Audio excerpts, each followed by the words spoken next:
Gusto mo bang mag-level up yung YouTube channel mo this 2025 or bago pumasok yung taong 2026? Oh, wow! Kung yung goal mo ay kumita ng pera dito sa YouTube, itry mo tong 6 trending content na napapanahon talaga ngayon. At ipapakita ko ngayon sa video na to yung mga channel magawa ng ganitong mga content. At kung magkano yung kinikita nila monthly sa mga YouTube channel nila. Kung gusto mong malaman, gusto mong matutunan yung 6 na trending content na to, panoorin mo yung video na to hanggang dulo. Hello mga ka-creators! Welcome back po dito sa channel ko. Kung bago ka dito, ako si Jem at nagbibigay ako ng mga tips para sa mga aspiring YouTubers. Mga mamsor ngayon, alam naman natin, di ba, na bihira na lang talaga yung magkaroon ng maraming views sa mga typical klase ng video or yung mga generic video, kumbaga. Pagalingan na yung labanan dito sa mundo ni YouTube. Lalo pa na nauuso yung mga AI content ngayon. Kaya yung iba na mayroong goal talaga na kumita ng pera dito, nagle-level up sila at sinubukan itong mga ganitong klaseng content.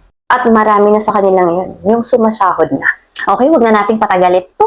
Number 1 na nangunguna sa trending na mga content dito sa YouTube ngayon, faceless or AI content or automation content. So, ito yung example ng YouTube channel na gumagamit ng faceless AI automation. So, tingnan nyo to guys, yung channel ni Barely Jazz. So, makikita nyo dyan guys, yung monthly estimated earnings niya. Nasa $232 up to $3,700. Alam niyo ba mga mamsir, kung i-convert natin sa peso yan, so nag-i-start yung sahod niya sa 13K up to 214K pesos. Monthly yan ha. Ngayon tingnan naman natin yung mga video na ginagawa, yung mga music video na ginagawa niya. So makikita niyo yan mga mamsir, kung bibisitahin niyo yung channel niya, mga makalumang music naman to. Pero tignan niyo, di ba? May mga views. Di ba? Maraming mga views. And aside from that, oras kasi, tingnan nyo, talagang paldo siya dito kasi oras yung batayan ng mga video niya. Yan, 3 hours, 3 hours. So, ito yung example, mga mamsir, ng faceless AI automation. So, mapapansin nyo, di ba? O, ayan, AI lang yan, mga mamsir. Makikita nyo, pati yung cigarette, di ba? Makikita mo, visible pati yung smoke.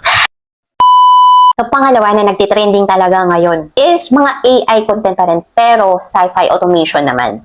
Katulad na lang nitong YouTube channel ni World According to AI. So, ito naman yung sinasabi kong AI content pa rin pero sci-fi automation naman. Ito napakalupit nung, ito example, itong YouTube channel ni The World According to AI. Ang lupit guys. Also, nakikita nyo ba yung kanyang monthly estimated earnings? So, $130 up to $2,100.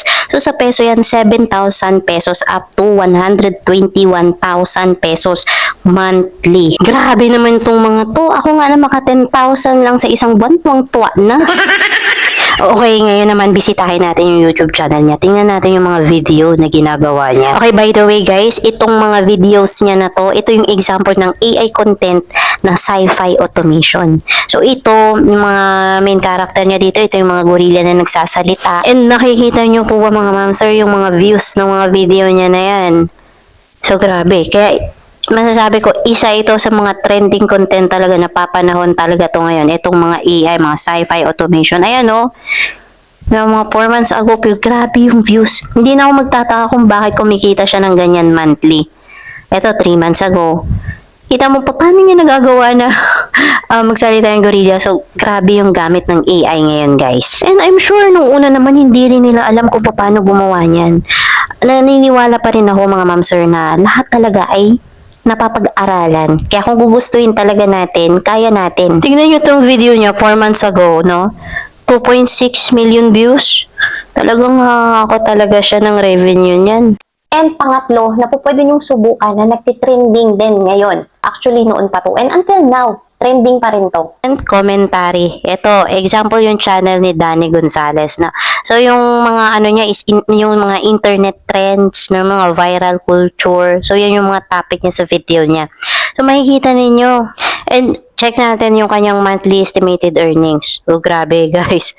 $2,700 up to $44,000. So, magkano yan in peso? Grabe. So, nasa 150K up to 2.5 million monthly. Wow, sana all. So ito sa video na to, parang nagbibigay siya ng comment dito sa mga tech products ng Amazon, no, dito sa mall na to. So ayan, kaya nag-iikot-ikot siya dyan. So, meron siyang ginagawang ano dyan about sa technology. No, parang ko-comment siya sa mga sensor, sa mga camera. So, ayan guys, grabe. 16 million views. Grabe. Although 1 year ago, pero grabe. Kahit 1 year ago na yan. Ang hirap makakuha ng 16 million views, guys. Well, anyway, mga ma'am sir, maraming klase kasi ng mga commentary video. So, marami pang ibang klaseng mga content about commentary. And if ever na gusto nyong itry, why not? Diba? Isa ito sa mga trending talaga ngayon na papanahon. At alam ko, sa mga susunod pang mga tao. At yung pang-apat, okay, next, tech review. Technology review, isa sa may pinakamataas na revenue sa YouTube. So, hindi na tayo lalayo, guys. Ito na yung ginawa kong example. So, ito lagi itong pinapanood ng asawa ko when it comes sa pagre-review ng mga cellphone, si Unbox Diaries. Ang maganda kasi dito sa channel niya, 'di ba? Nagre-review na siya at the same time, nakakaaliw kasi yung boses niya. The way na kung paano siya mag-review ng mga technology, sobrang nakakaaliw. At ito pang nakakagulat. Silipin natin yung monthly earnings niya. Sumasahod lang naman siya ng $844 up to $14,000. So sa peso yan, nasa 48,000 up to 812,000 pesos. And guys, hindi talaga ako makapaniwala sa mga sahod nila. Tinry ko sa channel ko para makita ko kung legit ba talaga. And somehow, accurate itong Social Blade, guys. No, kaya naniniwala ko na sumasahod talaga sila ng ganito kalaki dito sa YouTube. Kaya mga ma'am sir, ako naniniwala ko na tayo talaga, may iba-iba talagang talent na binigay sa atin yung Diyos. Kaya kung talent mo rin yung ganito, magaling ka sa mga technology, why not, no, na i-vlog mo, gawin mong content. So, ang laki ng earnings niyan dito sa YouTube. So, ayan o, ganyan siya kung paano siya gumawa ng video. Ayan. Hindi ko lang pwede kasi i-play yung video niya dito. Baka makapirate ako. Siyempre, nag-iingat din tayo mga ma'am sir.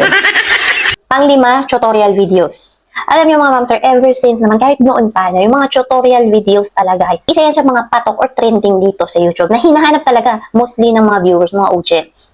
And mga ma'am sir, kapag sinabi mong tutorial video, so hindi lang yan katulad ng ginagawa ko, no, ginagawa ng mga nagbibigay ng mga tips sa YouTube. Alam mo po, pwede kang gumawa ng tutorial videos kung, for example, magaling ka mag-makeup. Gumawa ka ng makeup tutorial. For example, magaling ka magluto. O, cooking videos, cooking tutorials. Maalam kayo sa iba't ibang mga bagay. So, pwede kayong gumawa ng mga tutorial videos dito sa YouTube. So, ngayon, next naman is tutorials. So, isa pa rin to na trending ngayon sa YouTube kahit noon-noon pa. So, when it comes sa tutorial, guys, for example, cooking tutorial. Ayan, hindi na tayo lalayo. No, si Panlasang Pinoy, tingnan natin. So, tingnan nyo to, guys. Ito yung content niya, no? Mga tutorial sa pagluluto. Ang monthly estimated earnings niya, $1,500 up to $24,000. So, in peso yan, nasa 87,000 pesos up to 1.3 million pesos. 'Di ba? Sa isang buwan. Kaya kung hiling mo yung pagluluto, hindi pa huli ang lahat, mga ma'am sir. So, i-try nyo na. I-try nyo i-improve the way na gumagawa kayo ng video sa pagluluto. So, tingnan natin mga ma'am sir, yung YouTube channel ni Panlasang Pinoy. Actually, napaka-simple lang ng mga videos nito ni Panlasang Pinoy. Ang kagandahan kasi sa kanya kapag gumagawa siya ng cooking tutorial video is napaka-detailed. So, talagang step by step talaga, napakalinaw ng boses. And as you can see, yung mga thumbnail niya, simple lang pero napakalinaw. And guys, I believe naman na ito sila ay nagsimula din naman sa maliit na subscribers. Hanggang sa lumaki, nakilala na sila. Talagang consistency lang din talaga yung naging puhunan nila, hard work. Full of hard work talaga yung mga ganitong YouTube channel. Makikita nyo talaga na sobrang laki na ng mga subscribers. Kaya mga ma'am sir dito sa YouTube, kung gusto mo talagang kumita ng malaking pera, continue to learn new things.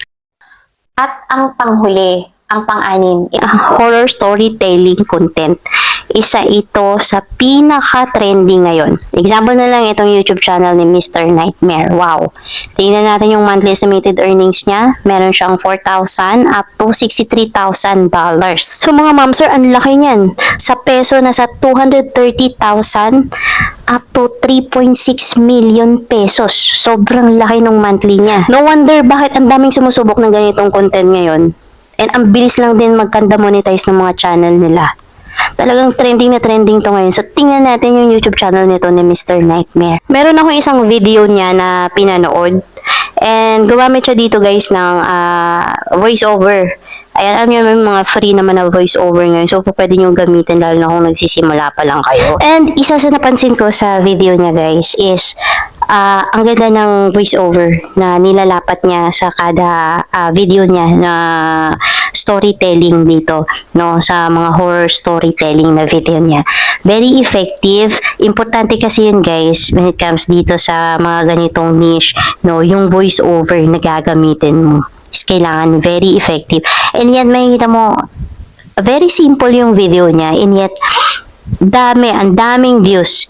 In fairness naman. Ayan, makikita nyo, 8 hours ago, nasa 123k views na kaagad yung video niya. Alam niyo po, mga ma'am sir, isa sa maa-advise ko sa mga baguhan, or kahit yung mga dati na dito sa YouTube na napapansin na walang pagbabago, na hindi umaangat yung mga YouTube channel, ang tagal-tagal na hindi pa rin na-monetize, ang tagal-tagal na hindi pa rin umaangat yung watch hours kasi walang nanonood, or ang tagal-tagal na hindi makasahod kasi nga, ganun din, walang views. Hirap na hirap sa subscribers.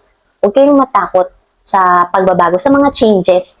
No, huwag kayong matakot lumabas sa comfort zone ninyo dahil yan na yung nakagawian ninyo, yan na yung nakasanayan ninyo na gawing mga content, mga video. So, dyan na kayo mag-i-stick forever kahit na hindi na kayo ma-monetize, kahit na walang nanonood ng mga videos ninyo. What if i-try ninyong mag-change ng content? What if mag-try kayong gumawa ulit ng YouTube channel and at this time, ito na yung content na itatry mo? Mga ma'am sir, huwag tayong matakot mag-try. Ako honestly, makikita ninyo, itong mga ginagawa kong video, itong YouTube tutorials, makapansin nyo, di ba, konti pa lang. Kasi hindi naman talaga ito yung mga topic ko before. Yung mga topic ko before, alam nyo ba kung ano? Nagre-review ako ng mga earning apps online. On which is, unti-unting binabawal na kasi yun kay YouTube. So, kailangan tayo ng mga content creator is flexible din tayo. Tulad niyan, may mga bawal na. And yung content na yan na ginagawa mo is ipinagbabawal na. Ibig sabihin ba niyan, hihinto ka na lang. Titigil ka na kasi wala ka nang maisip na ibang content. Hindi ako kasi pwedeng tumigil ng ganon kasi titigil din yung earnings natin. And hindi lang kasi views yung hinahabol natin dito. No? For example, ako, hindi lang views yung hinahabol dito. Siyempre, naghahabol din tayo ng kita natin, na makasahod tayo monthly. So, yun yung goal. Kaya siguro mapapansin ninyo, I know marami sa inyo magtataka na, but kaya konti pa lang yung mga ginagawa ni Ma'am Jem na mga YouTube tutorials, mga tips dito. Dahil lately lang talaga ako nag-switch sa ganitong niche and take talaga ako ng risk para itry yung ganitong mga topic na hindi mo naman nakasanayan kasi hindi talaga ganito yung mga topic na ginagawin ko ng tutorials or ginagawan ko ng reviews. Pero sino bang makakapagsabi na itong ginawa ko na to, pag-switch dito sa mga YouTube tutorials, dito pa pala ako magkakaroon ng trending na videos na umabot sa ganitong views. Never pa ako nagkaroon ng videos sa YouTube ng may ganitong views. Dito pa lang sa niche na to, dito pa lang sa topic na to, na pagbibigay ng mga tips, by-share ng ideas sa mga aspiring YouTubers. Kaya, super thankful din talaga ako sa inyo mga ma'am sir sa suporta na binibigay ninyo dito sa aking YouTube channel. Masasabi ko, huwag kayong matakot sa changes, huwag kayong matakot sumubok ng panibagong niche, panibagong topic, kung doon mag-grow yung YouTube channel ninyo. Sabihin natin na, sige, mag-stick ka nga sa nakagawian ng mga video, sa pag-a-upload mo ng mga a day of my life, upload mo ng mga travel mo, pero walang views. Diba? So, ano yung goal mo? Mag-upload lang na mag-upload? Or meron kang goal na gusto mong kumita? Gusto mo rin kumita dito sa YouTube? So, that's one thing na maa-advise ko po talaga sa mga baguhan at kahit sa mga dati-dati na mga YouTubers pero nahihirapan paangatin yung kanilang mga YouTube channel. So, ayun mga sir, sa mga nahihirapan mag-isip, pumili ng content or niche nila sa YouTube or sa mga gustong magpalit ng niche or ng mga topic ng videos nila. So, this is it na guys. This is the time. Ano kaya kung subukan nyo naman yung ibang niche? Malay nyo, dyan kayong mag-viral. Malay nyo, dyan aangat yung inyong channel. And God bless everyone and more power din po sa inyong mga channel. So, thank you for watching guys. See you on my next video. Bye po!